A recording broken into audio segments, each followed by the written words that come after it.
I hope this message finds everyone well. We are trying something new here at the FOP called the FOP FAQs.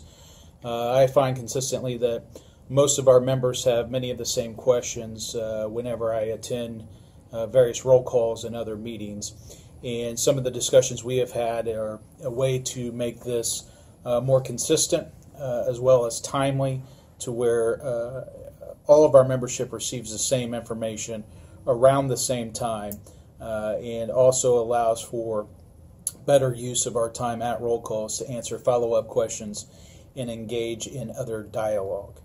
I want this to be a real organic thing and comfortable for our members to be able to understand some of the latest things going on, and also be able to push out information in a quicker, more robust fashion that is more productive and beneficial for our membership.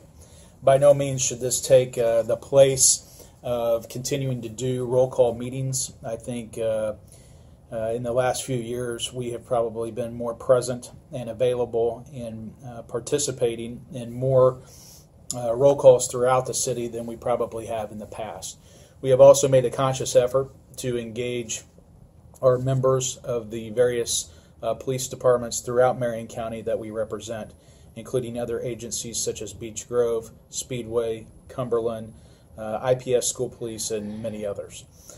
Along those lines, though, I want to touch base on some pressing issues related to the IMPD, specifically related to the transition to the new beat policing model that we are going to, as well as it relates to minimum staffing concerns and the need for additional overtime budgetary resources.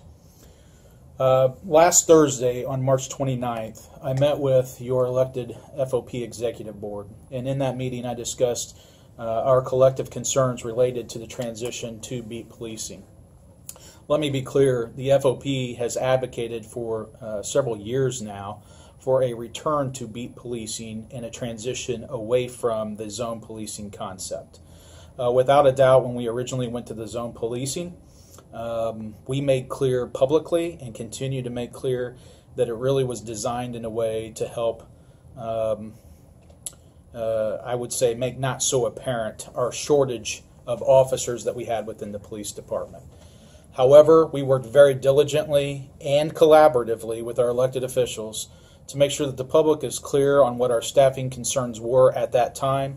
We went through an IMPD staffing commission with the City County Council and the Mayor's office, and as a result, we have identified a hiring and staffing plan that was structured to hire 500 police officers over the next 5 years. We are in the middle of that process. However, that is still remaining a challenge as it relates to this transition back to beat policing.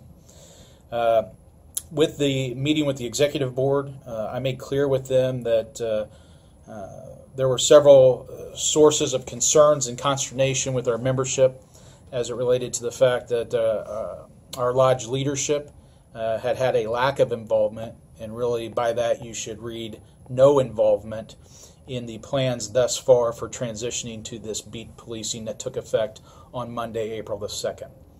As a result, on Friday, March 30th, I completed a one-on-one meeting with the mayor to make clear our collective concerns as to the lack of involvement, as well as the impact that these transitions could have on our overall minimum staffing and overtime requirements.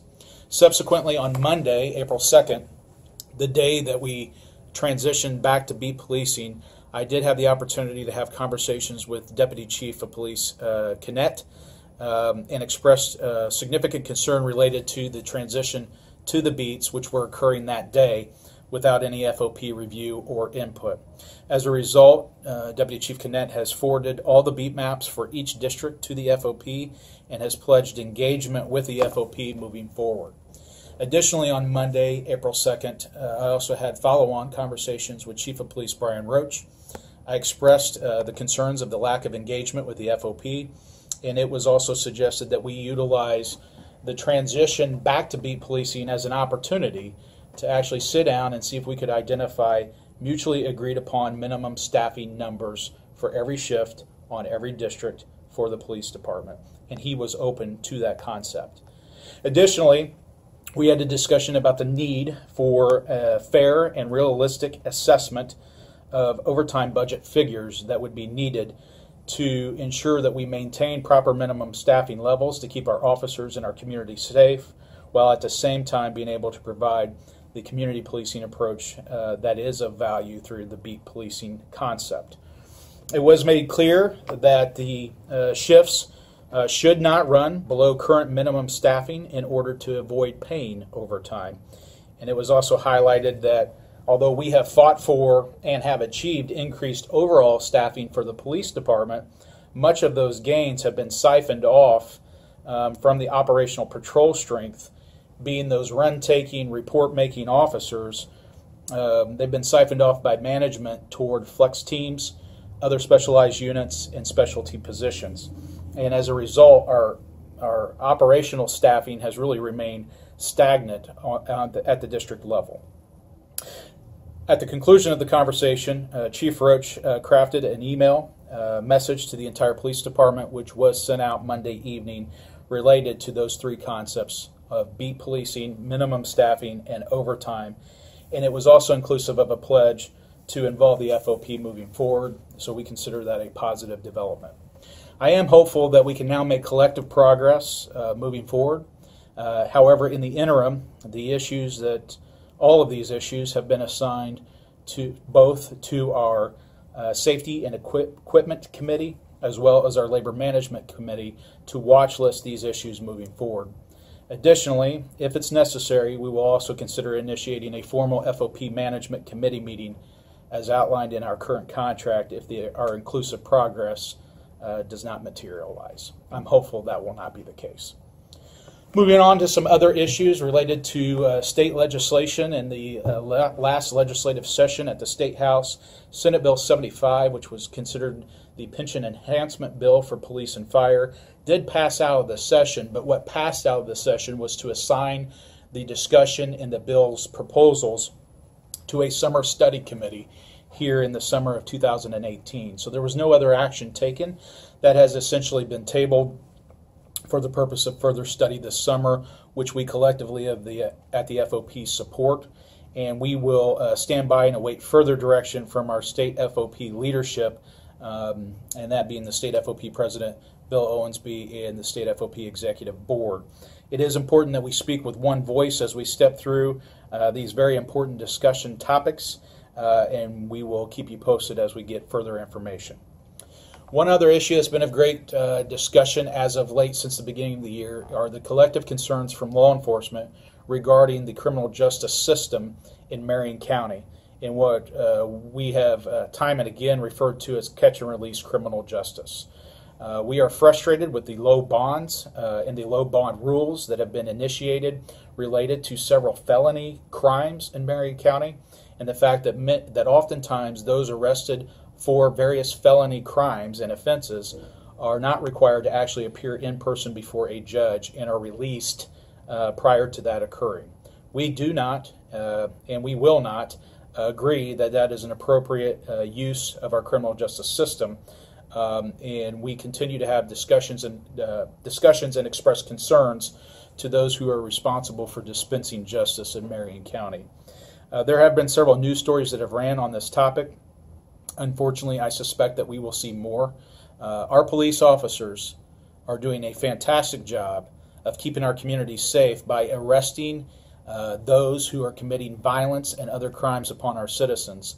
However, it's the failure of our criminal justice system that is allowing those folks right back out to reoffend and re-victimize folks in our communities, and that just cannot be acceptable. Last but not least, this May we will be having, the FOP will be hosting our local law enforcement memorial. It will be on Tuesday, May 1st at 11 a.m. This year the memorial will be at a different location than usual.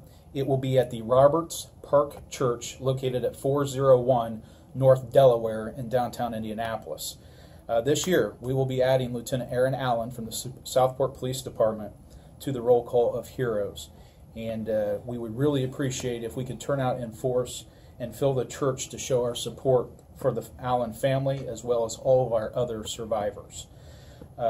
We are also doing this prior to sending Lieutenant Allen's wife, his kids, and our FOP support staff to Washington, D.C. for Police Week during the week of May 15th. With that, I hope to see you at a roll call soon to answer other questions. If anyone should have any questions for me, please feel free to contact me directly. And you can also always follow latest breaking things on my Twitter page, which is at RickFOP86. In the interim, please stay safe, and I look forward to seeing you at a roll call soon.